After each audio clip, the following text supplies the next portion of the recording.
Für mich war es aber immer so, dass ich gesagt habe, eine Landwirtschaft, das war einfach ein Herzensprojekt von mir.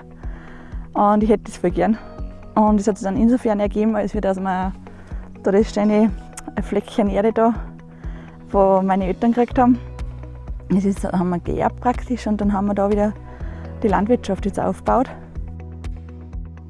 Für mich war es dann einfach klar, ich kann nicht in das normale System einsteigen, weil das einfach nicht in die Zeit passt, das, wo wir gerade sind, wo man einfach ein Umdenken stattfinden muss hinsichtlich Ressourcen.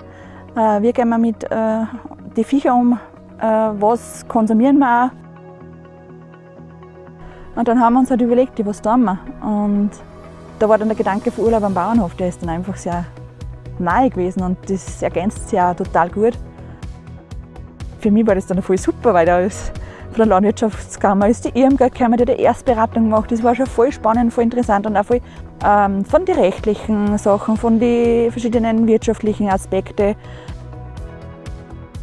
Ja, da haben wir uns dann entschieden, dass wir im Chalet Jochwand im Rahmen von Urlaub am Bauernhof für die verschiedenen Gäste dann da drin umsetzen. Und da haben wir letztes Jahr angefangen. Im April haben wir zum Bauen angefangen, April oder Mai, das weiß ich jetzt gar nicht mehr genau. Und im Dezember waren dann die ersten Gäste da, Ende Dezember. Und ja, wir freuen uns davor eigentlich. Also für mich ist es jetzt auch wieder beim Bau vom Chalet war es wieder wichtig, dass man alles reflektiert, was mir eigentlich, unsere Werte, die was auch beim Bauernhof, beim Biohof gelebt werden.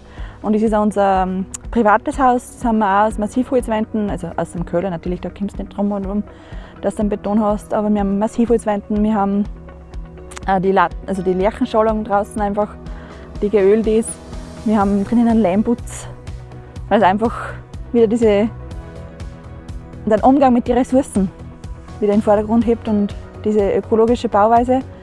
Und das Gleiche haben wir dann natürlich auch beim Chalet umgesetzt. Weil das geht dann wieder Hand in Hand, dass du sagst, okay, du hast eine biologische Landwirtschaft, bist biozertifiziert und dann stößt du eine Kraxen hin, was einfach die Werthaltigkeit nicht hat. Das passt da nicht zusammen. Und das war dann eigentlich für uns wichtig. Und wir freuen uns auf und bin ich ein bisschen stolz drauf.